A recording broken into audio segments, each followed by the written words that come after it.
O resultado que você ainda não tem está atrás da página que você ainda não leu. É isso mesmo. Bem-vindo ao Clube da Mente de Ouro. Aqui a gente transforma a leitura em resultado, tá? Vamos continuar, gente? Tudo bem com vocês? Livro Arrume Sua Cama, de William McRaven. Livro maravilhoso. Hoje é o dia do capítulo 3. O título do capítulo 3 é Tudo o que importa é o tamanho do coração. Não é um título meloso, tá? Vocês vão ver que esse capítulo, ele é lindo, ele é maravilhoso, ele é tocante, tá? Esse capítulo, gente, de número 3 do livro Arrume Sua Cama, ele traz uma lição, tá? Que o próprio título já fala, né? A lição é que só importa o tamanho do coração, tá? O William McRaven, nesse capítulo 3, ele vai mostrar que não é sobre ser o mais forte, não é sobre ser o maior, é sobre ter coragem, é sobre ter determinação, é sobre ter resiliência, tá? Então, nós vamos começar a leitura e à medida que a gente for lendo, a gente vai desenvolvendo o assunto, tá? Eu vou conversando com vocês sobre isso. Vamos lá. Como sempre, ele começa o capítulo com uma frase-chave, né? Que sempre começa da mesma forma. Se você quer mudar o mundo. Nesse capítulo de número 3, a frase é: se você quer mudar o mundo, avalie as pessoas pelo tamanho do seu coração. Vamos lá. Corri para a praia com as nadadeiras pretas de borracha sob o braço direito e a máscara na mão esquerda. Chegando à posição de descansar, eu enterrei as nadadeiras na areia macia, apoiando uma contra a outra para formar uma tenda. À direita e à esquerda estavam os outros alunos, vestindo camisetas verdes, calções de banho caqui, sapatos de neoprene e um pequeno colete salva-vidas. Nos preparávamos para nossos 3 quilômetros de natação matinal. Forças armadas não é fácil não, né, gente? O colete salva-vidas era uma pequena peça de borracha que só inflava quando se puxava uma alça. Entre os alunos era uma vergonha usar o salva-vidas. Entretanto, os instrutores do CIEL inspecionavam cada colete antes dos exercícios de natação. Essa inspeção também dava aos instrutores a oportunidade de nos constranger e humilhar. Naquele dia, as ondas em Coronado alcançavam mais de 2 metros de altura e vinham em linhas de 3 ondas, arrebentando com um estrondo que fazia o coração de cada aluno bater mais rápido. Quando o instrutor se aproximou, veio diretamente ao rapaz à minha direita. O aluno, um recruta recém-chegado, devia ter 1,60 m de altura, ou seja, não era alto, né? O instrutor, um veterano do Vietnã, muitas vezes condecorado, tinha 1,90 m de altura e cresceu diante do rapazinho. Depois de inspecionar o colete salva-vidas do aluno, o instrutor olhou por cima do ombro esquerdo para a arrebentação e se abaixou para pegar as nadadeiras do garoto. Segurando-as bem perto do rosto do marinheiro, ele disse com calma: "Você quer mesmo ser um homem rã?" O marinheiro endireitou o corpo com um ar de desafio e gritou: "Sim, instrutor, quero." "Você é um homenzinho minúsculo", disse o instrutor, balançando as nadadeiras diante do rosto do garoto. "Aquelas ondas ali poderiam partir você ao meio." Fez uma pausa e olhou para o mar. "Acho melhor você pensar no assunto antes de se machucar." Pelo canto do olho, eu pude ver que o maxilar do rapaz se retesou.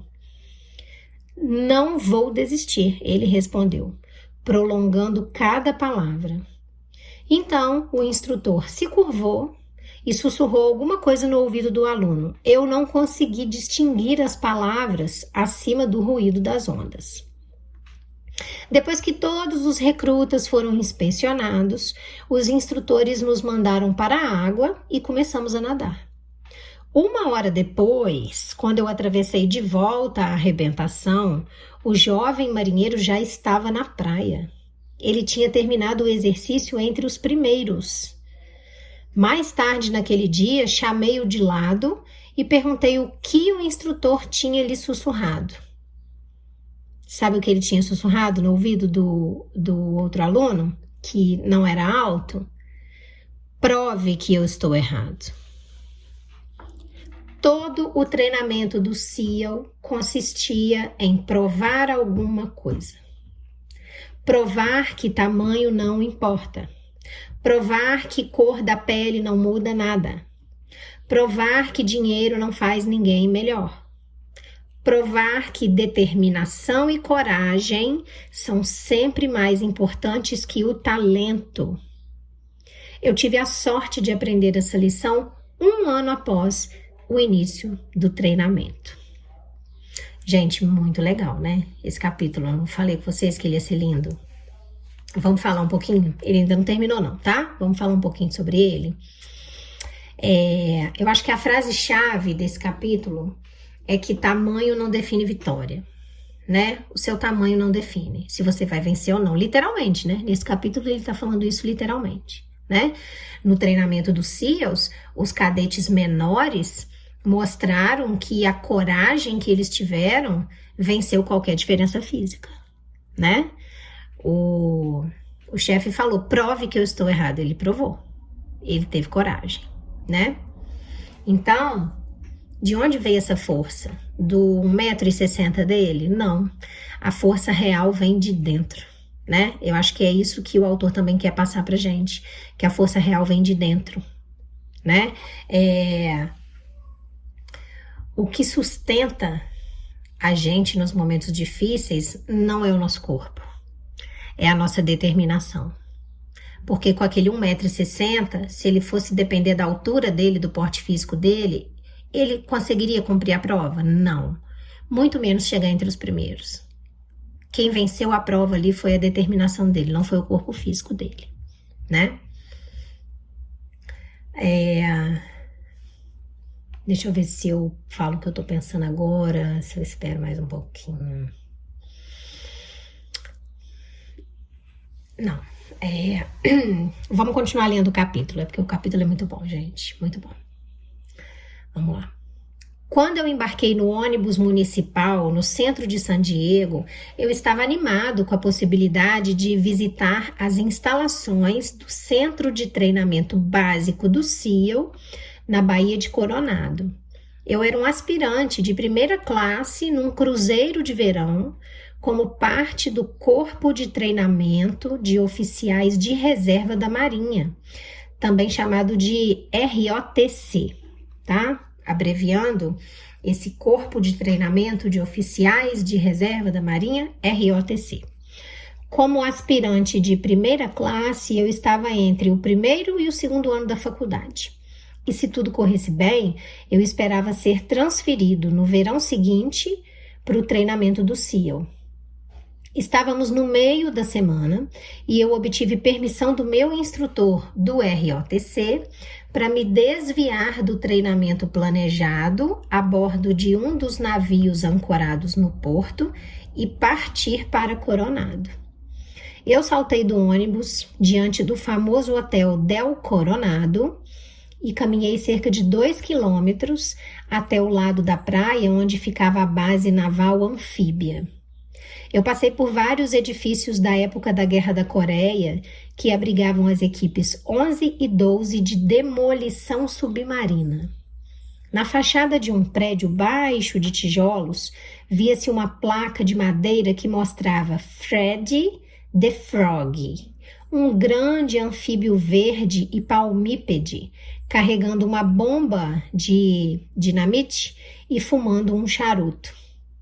Esse era o lar dos homens rãs da costa oeste, intrépidos guerreiros de máscara de mergulho e nadadeiras, cujos ancestrais tinham varrido as praias de Iwo Jima, Tarawa, Guam e Incheon, da Guerra da Coreia.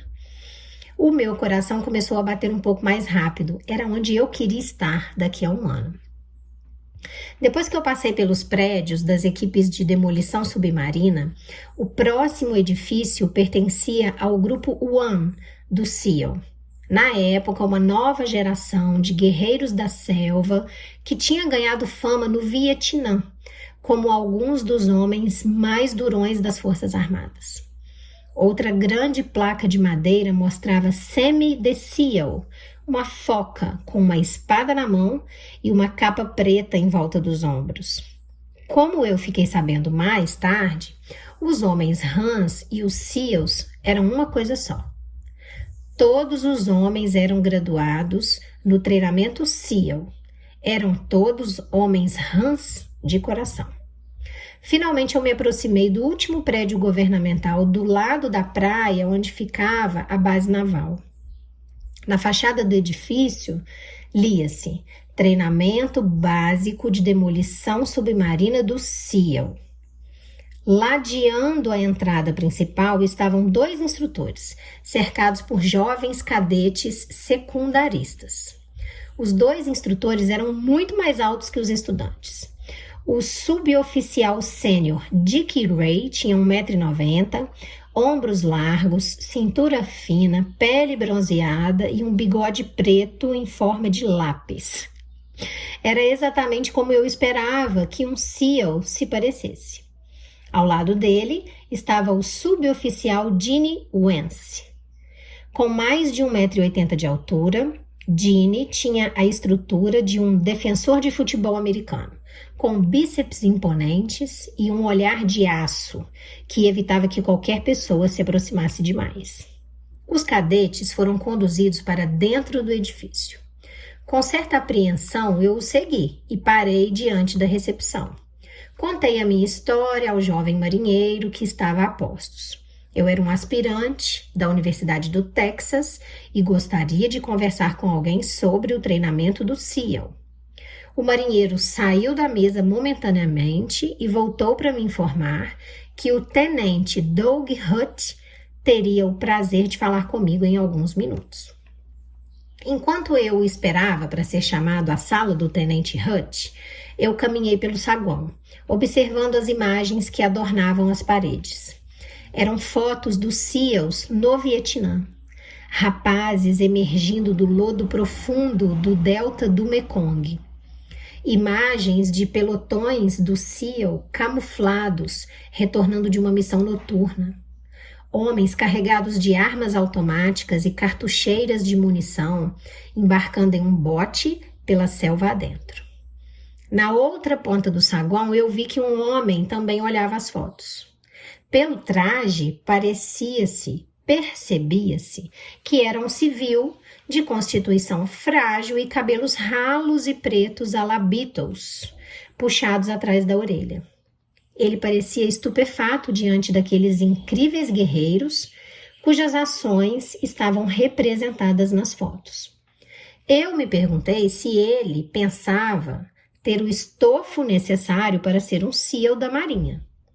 Olhando aquelas fotos, será que ele realmente se imaginava capaz de suportar o treinamento? Será que ele pensava que com a sua constituição física ele poderia carregar uma mochila pesada e milhares de cartuchos de munição? Não teria visto os 2 instrutores enormes diante da porta? Homens fortes que evidentemente tinham a compleição correta? Eu senti uma pontada de tristeza de que alguém tivesse iludido esse sujeito, talvez encorajando-o a deixar a sua vida confortável como civil para tentar o treinamento de SEAL. Minutos depois, o marinheiro da recepção veio caminhando pelo corredor e me conduziu à sala do tenente Hutt. Doug Hutt era um típico recrutador do SEAL. Alto, musculoso, cabelos castanhos ondulados, parecia muito elegante no uniforme caqui da Marinha, verde caqui. Sentei-me numa cadeira diante da mesa de Hutt e conversamos sobre o treinamento do SEAL e as exigências do programa. Hutch me falou de sua experiência no Vietnã e de como seria a vida se eu conseguisse me graduar no treinamento. Pelo canto do olho, eu ainda conseguia ver o homem em trajes civis que continuava vendo as fotos expostas na parede. Como eu, ele deveria estar aguardando para ver o tenente Hutch, na esperança de aprender mais sobre o treinamento. Eu confesso que eu me senti bem por ser evidentemente mais forte e mais preparado do que aquele homem que julgava ser capaz de sobreviver aos rigores do treinamento para se tornar um SEAL. No meio da conversa, o tenente Hutch, de repente, parou de falar. Levantou a cabeça e gritou para o homem que estava no saguão. Eu me levantei quando Hutch fez sinal para que ele viesse à sua sala. Bill, este é Tommy Norris, ele disse, dando no homem magro um forte abraço. Tommy foi o último a receber a medalha de honra do SEAL por serviços prestados no Vietnã, Hutch acrescentou.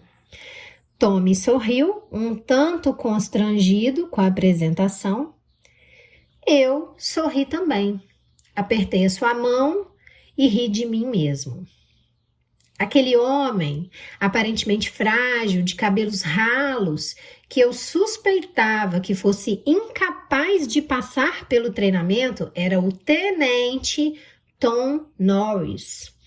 Tom Norris, que havia servido no Vietnã e que por noites seguidas havia ultrapassado as linhas inimigas para resgatar 2 pilotos que tinham sido abatidos. Aquele homem era Tom Norris, que em outra missão fora baleado no rosto por forças norte-vietnamitas e abandonado para morrer antes de ser resgatado pelo suboficial Mike Thornton, que mais tarde também recebeu a medalha de honra por essa ação.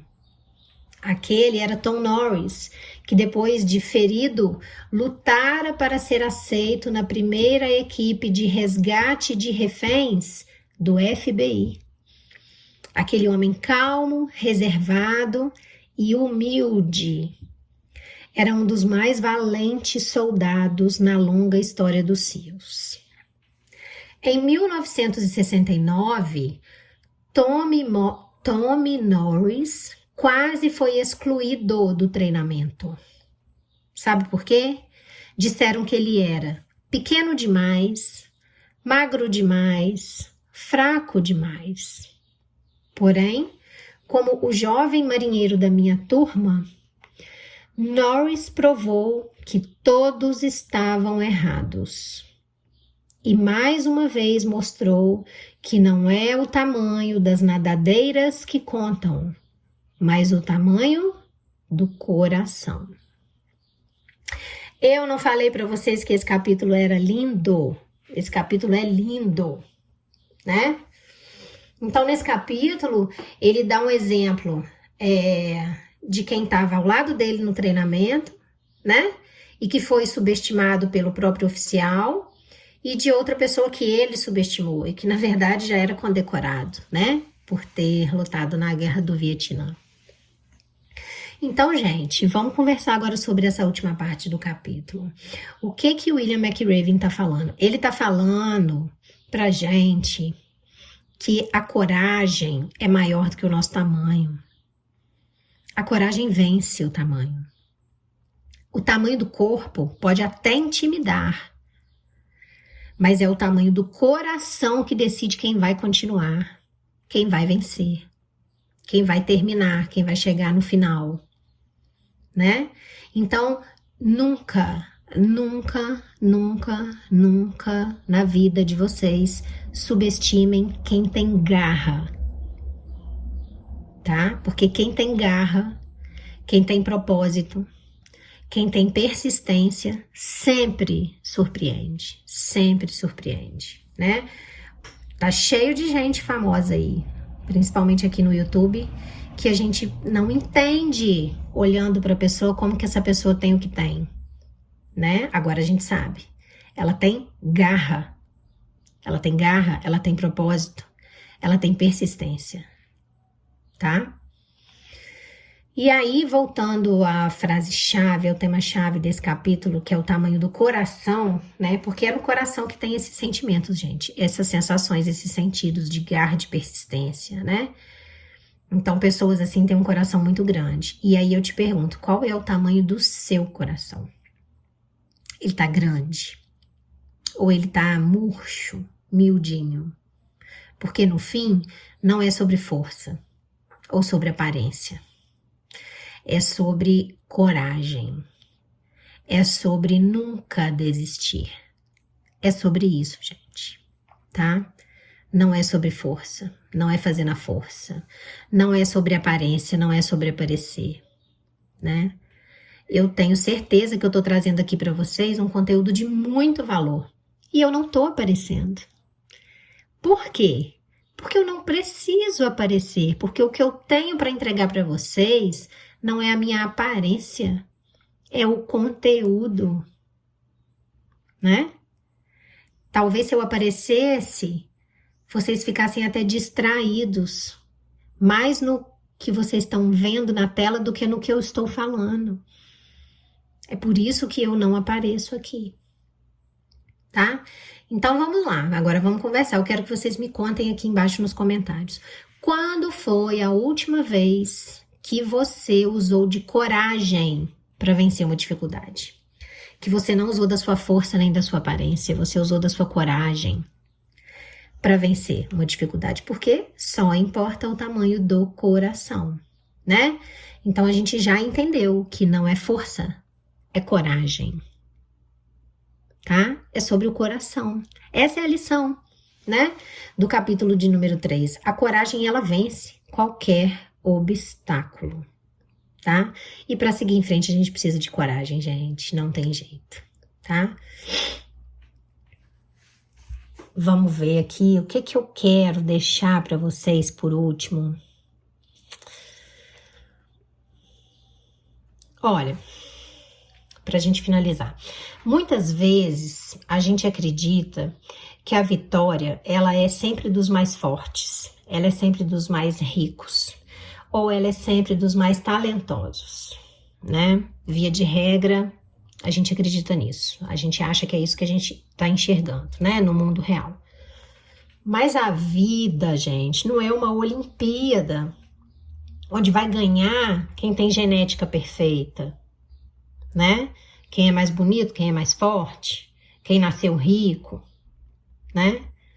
No fundo mesmo, o que realmente decide as coisas na vida da gente é o tamanho do nosso coração, né? Então a gente vê, aqui no YouTube a gente vê demais, por isso que eu escolhi essa plataforma. A gente vê a vitória dos improváveis aqui dentro do YouTube, né? Então, e o que é isso, né? É a coragem deles, é a resiliência deles, é a determinação, né? Eu já vi pessoas que, assim, no papel, elas não tinham chance nenhuma.